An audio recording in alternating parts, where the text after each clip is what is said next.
आप बिनते फ़ातिमा कैसे पहुंची? बेटा मेरी बहुत बड़ी कहानी है। बस 15 साल हुए ना बेटे की शादी को, समझो तूफान घर में आ गया।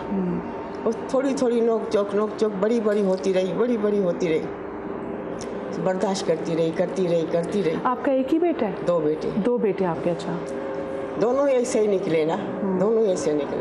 फिर मैं सहारा लेती थी छोटे का, तो छोटे बातें सुनाता था। अगर छोटा बातें सुनाता, बड़े को बड़ा इमरान मुझे देखो कामरान ने ये बातें सुनाई, तो बड़ा सुना देता था। बस मैं इसी तरह ही थी, मैं चलती रहती थी। कभी खाना दिया, कभी नहीं दिया, कभी कपड़े तो देने का सवाल ही नहीं पैदा होता। मैं अपनी खुद मेहनत करती, सिलाई करती थी। मैं सिलाई से अपने कपड़े वपड़े सब बनाती थी। बेटियाँ देती थी, थोड़ा बहुत मदद कर। आपके कितने बच्चे हैं वैसे? मेरे 8 बच्चे। आपके माशाल्लाह से 8 बच्चे हैं? 6 बेटियाँ हैं, 2 बेटे। 6 बेटियाँ 2 बेटे। मैं अपनी मेहनत से बेटे तो लोग बड़ी वो दुआएं मांग के हासिल करते हैं कि अल्लाह मियाँ हमें औलाद नरीना दे, हमारी नस्ल चले, हमारा बुढ़ापा सब आ जाएगा। बेटियाँ तो अगलों के घर भी आके चली जाएंगी, तो बेटों नहीं हमें, हाँ तो बेटों नहीं पालना है। बेटों नहीं पालते, बेटे को माँ नहीं चाहिए। यहाँ तक मेरी बड़ी बहू तो मुझे बस उठे बैठे। आपकी गैरों में थी? अपनों से थी? बड़ी अपनी है, छोटी गैर है। तो वो अपनी क्या बहन की बेटी, भाई की बेटी या खानदान में? जेठ की पोती है। अच्छा, जेठ की पोती। हाँ। ठीक है, उसको आप ब्याह के लेकर आई।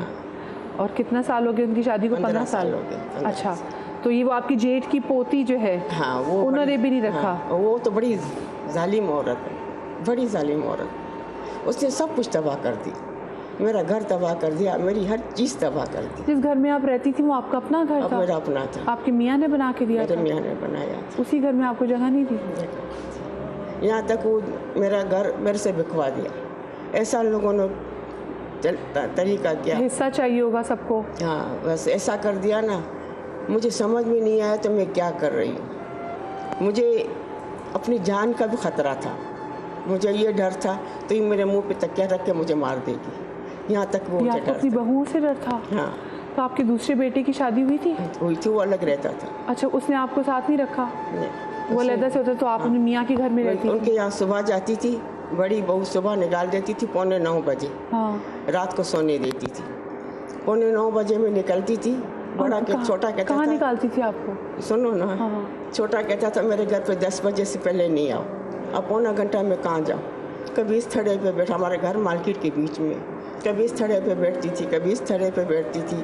कभी जो काम वाली मासियाँ जाती थी उनके पास जाके बैठ जाती थी। तो कभी बेटे ने देख लिया मुझे तो मासियों के साथ में बैठी हुई हूँ, तो उनकी बेइज्जती होती थी। तो आप मासियों के साथ बैठ गई हैं, तो बेटा मैं फिर कहाँ जाऊँ, आप लोग दरवाज़ा नहीं खोलते हो, आप लोग मुझे आने नहीं देते। फिर 10 बजे मैं छोटे के घर जाती थी, और जाते ही समझो काम वाली मासी के घर में चली गई। ये करो, वो करो, ये काम करो, वो काम करो। 12 बजे के बिस्तर से गर्दन उठा के, अम्मा 12 बजे के बच्चों को स्कूल से ले आओ। फिर बच्चों को स्कूल से ले आती थी। आप? अच्छा, ये आप सामने ड्यूटीज़ भी देती थी? हाँ। दूसरी बहू। हाँ। दूसरी बहू फिर बच्चों को लेकर आती थी। बच्चों को बस बैग अभी रखे नहीं, पानी भी कूलर से मैं खुद ही उठा के पीती थी, पानी भी नहीं देती थी हाथ से उठा कर। तो ढेर सारे बर्तन जमा होते थे सारे, वो बर्तन धोने, बच्चों को फिर मदरसे छोड़ना है। तो आपकी बहू वो खुद क्या करती थी? वो नौकरी करती थी? नहीं, बस इधर उधर से बातें कर ली, दोस्तों से बातें कर ली। वो घर पे ही होती थी? घर पे ही होती थी। और अपने बच्चे उसने आपकी जिम्मेदारी डाली हुई? हाँ, सारा मैं संभालती थी। बर्तन भी आप धो रही हैं? बर्तन भी धो रही हैं, झाड़ू भी लगा रही हूँ। और एक दिन छोड़ के एक दिन 2 किलो जितना आटा गूंद के उनकी रोटियाँ बनाती थी। जब रोटियाँ बना के मैं थक जाती थी ना बेटा, ऐसा लगता था मैं अभी गिर जाऊँगी किचन में खड़े होते होते। तो 2 या 3 रोटियाँ बच जाती थी ना, तब फिर मैं आके कूलर से ही पानी थोड़ा उठाया, आके पंखे के नीचे बैठ गई, थोड़ा सांस लिया। मैंने कहूँगी बेटा अभी 2 रोटियाँ बच गई हैं, 3 बच गई हैं, थोड़ा ठहर के मैं पकाती हूँ। नहीं छोड़ दो, मैं खुद ही बना लूँगी। फिर मैं फिर उठती थी, वो 2 रोटियाँ 3 रोटियाँ जब बच जाती थी वो बना लेती थी। वो बना के फिर प्याज काट के देना, आलू काट के देना, मसाला पीस के देना, उसकी मर्ज़ी है तो वो उसी टाइम खाना बनाई, उसकी मर्ज़ी है शाम को बनाए। वो भूख में बैठी रहती थी। इतने में 2-2:30 बजते थे, बच्चों को मदरसे का छोड़ने का टाइम हो जाता था। बच्चों को जल्दी जल्दी खाना खिलाया, अम्मा मदरसे छोड़ने जाओ। मदरसे का इतना रास्ता दूर था, तो फिर मैं वहाँ बच्चों को छोड़ने जाती थी ना, तो अल्लाह की मेहरबानी से मेरे अपने पैसे भी थे, बहन भाई भी देते थे, बेटियाँ भी देती थी। तो वहाँ से कभी से समोसा ले लिया, कभी पकौड़े ले लिए, भूख खुद जो- लगती थी हाँ। तो लेके खा के फिर कोई ऐसे जान पहचान वाला उनसे पानी भी लेके पी लेती थी। वो लेकर आती थी तो फिर 3 बजे 3:30 बजे खाना निकालती थी।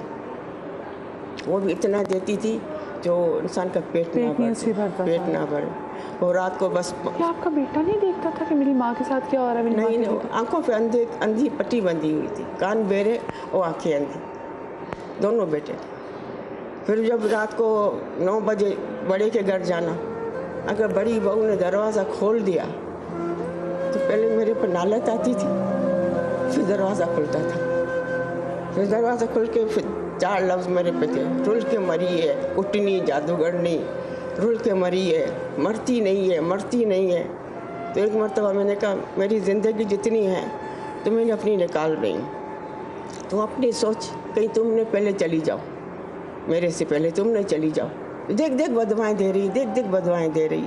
मैंने कहा मैं बदवाएँ नहीं दे रही, सवाल का जवाब दे रही हूँ। जो आप मुझे बार बार कहती हो रुल के मरी हो, मरती नहीं हो, मरती नहीं हो।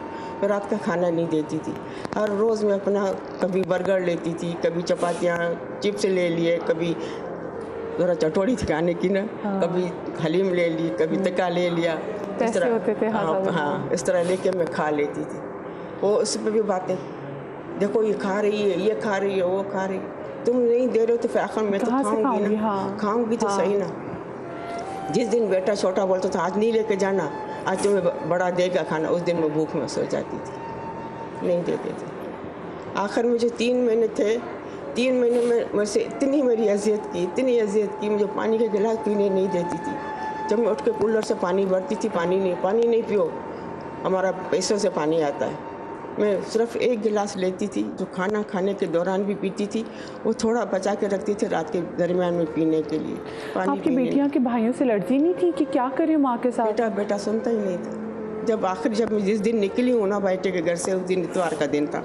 इसका ये कहना रुल के मरती हो, दफ़ा हो, गर्क हो जा, ये हो जा, वो हो जा। तो मैंने बेटे को उठाया, मैंने कहा बेटा देखो तेरी बीवी क्या कह रही है, थोड़ा तो उनको बोलो। उठ के देख के मेरे मुंह में करवट लेके सो गया। मुझे बड़ा दुख हुआ। उसी टाइम मैंने अपनी चादर उठाई, छोटे के घर गई तो नाश्ता कर रहा था, 1:30 बजे का टाइम था। मैंने कहा कामरान आज देखो फिर मुझे इस तरह बोला। मैंने बड़े को बोला, उसने जवाब नहीं दिया। तो उसने रोटी फेंक के बोलते आज के बाद मेरे घर आओगी तो मैं घर छोड़ कर चला जाऊँगा। उसी टाइम मैंने पलट के निकल गई। आवाज़ दी मुझे रुको, मैंने गर्दन मोड़ के देखा नहीं तो कौन मुझे बुला रहा है। सीधा भाई के घर गई।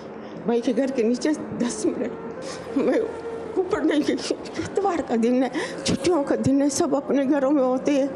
क्या मालूम बुरा लग जाए, भतीजों को, भाई को, भाभीियों को बुरा लग जाए। सोचते सोचते आस्ते करके सीढ़ी चढ़ गई। तो भाभी ने मुझे देख लिया दूर से, तो भाभी ने मुझे फ़ौरन गले लगा। मैंने पूरा दिन के घर बैठी रही। भाई ने बोला नहीं जाओ अभी। मैंने कहा नहीं भाई, मैं मेले कपड़ों से आई हूँ, जैसे मुझे मेले कपड़े पहने हुए हैं, मैं मेले कपड़ों से आई हूँ, मैं जाऊँ घर से 1-2 जोड़ा तो लेकर। मैं ना आपकी बात को यहाँ से कह रही हूँ, मुझे एक छोटी सी ब्रेक लेनी, ब्रेक की भी मेरी मजबूरी है। मैं छोटी सी ब्रेक के बाद वापस आ रही हूँ, कहीं मुझे